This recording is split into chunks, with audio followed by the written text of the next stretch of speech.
Hi, boys and girls, it's Ms. Santos here, and today we are going to be talking about your writing lesson for Friday, August 21st. So today we are going to be talking about learning from a mentor author. Okay, so a mentor author is a person who wrote a book. So when I think about an author who I love, I'm going to say Dr. Seuss, right? Dr. Seuss writes a lot of books that rhyme, right? So I'm going to give you an example.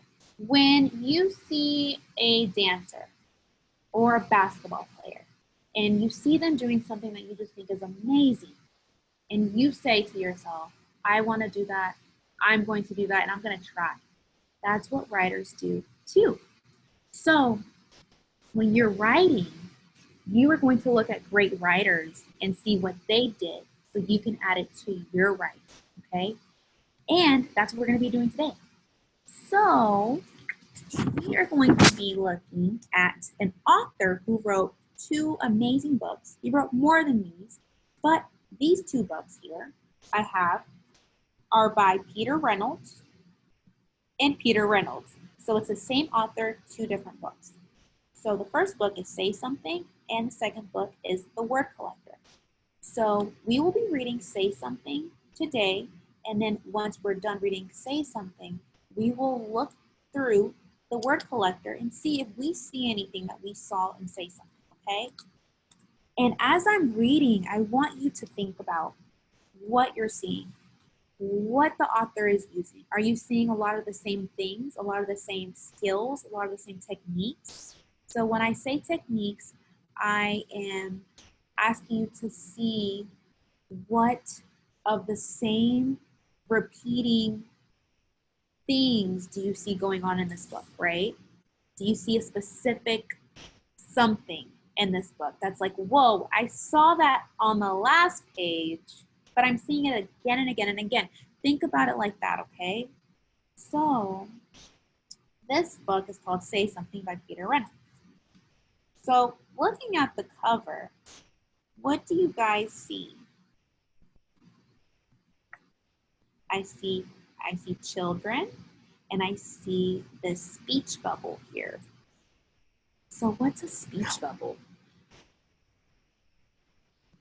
So a speech bubble is something that a writer will use to tell us how the character is feeling or what they're saying. And speech bubbles are great because instead of just showing us what the character is doing, they are letting us inside their mind, right? And telling us more. So let's look, and I want you to pay attention. I want you to focus and see what the author, Peter Reynolds, did. So I automatically, instantly, I see all these speech bubbles, and they all have different messages. So I see peace, together is better, Say Something by Peter Hamilton Reynolds. The world needs your voice. Mine? Yes, yours.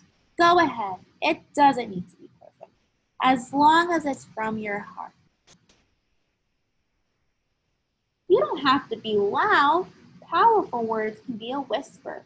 You can say something in so many ways, with words, with action, with creativity. If you see someone lonely, say something by just being there for them. I also love how the author has emotion. So remember we talked about emotions yesterday? So I love how he's including this boy here. He looks sad, right? Well, he's lonely. You can see, but also because the author told you he was lonely. If you see an empty canvas, say something with your brush.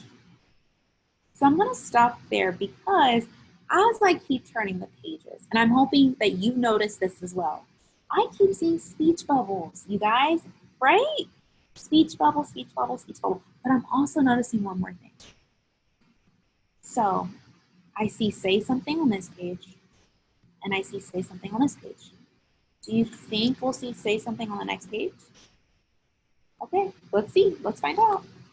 If you see an empty lot, say something. We saw it by planting a seed and watching it bloom.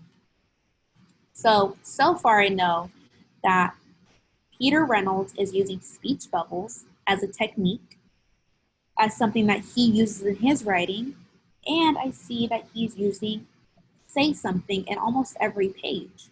And I'm thinking he's using this to send a message, right? It's an important moment, an important idea, message of the book, right?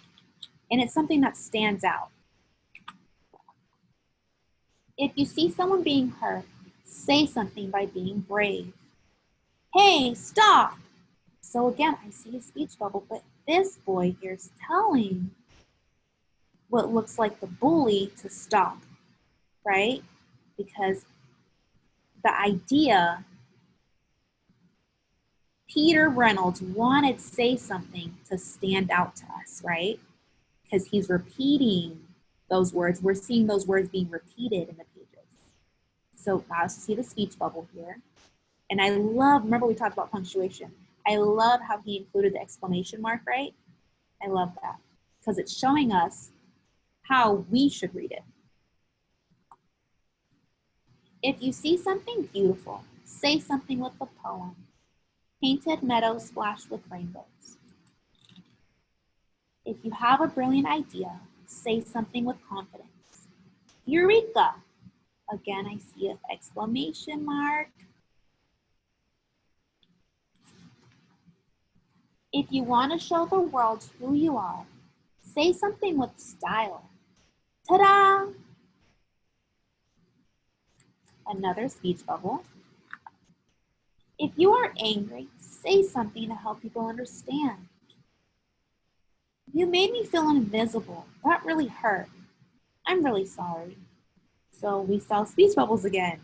And we saw repeated words. We saw say something. And we saw say something on the last page. And we saw a speech bubble. And then we also saw more speech bubbles. Do you think that we would have known what she and he were saying or what they were thinking if the author, Peter Reynolds, did not include these speech bubbles? No, you're right. We would not have known. So these speech bubbles help us realize and look at not only what the characters are doing, but what they're thinking, right? So do you think that's something that we could include in our writing? Speech bubbles? I think so. If you see an injustice, say something peacefully. No more hurting people. Peace. Inspire others to do the same. Sometimes you'll say something and no one will be listening, but keep saying what is in your heart, and you will find someone who listens.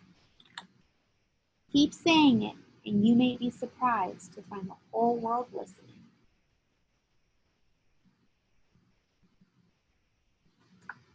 If you are grateful for being alive, quietly say something to the stars, to the universe. Some people find it easier to say something than others, but everyone has something to say. You guys, you know what I notice? And I hope you notice this too.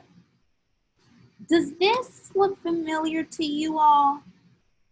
Yes, you're right, it does, because look, they're on the front of the cover. But you know what's different? Here, I'll turn again so you can see. You're right, there's no speech bubbles here, just this one right here, what she is saying. But look, the author, Peter Reynolds, included speech bubbles for us. So now I was wondering, when I first picked up this book, I was like, what are they saying? What are they thinking? Because I see him, and I see him, and he's saying something through here, and he's saying something through his mic, and then he's singing, and it looks like she's saying something, and then she's reading her poem or her story, and she's also singing. So it's like, what are they saying?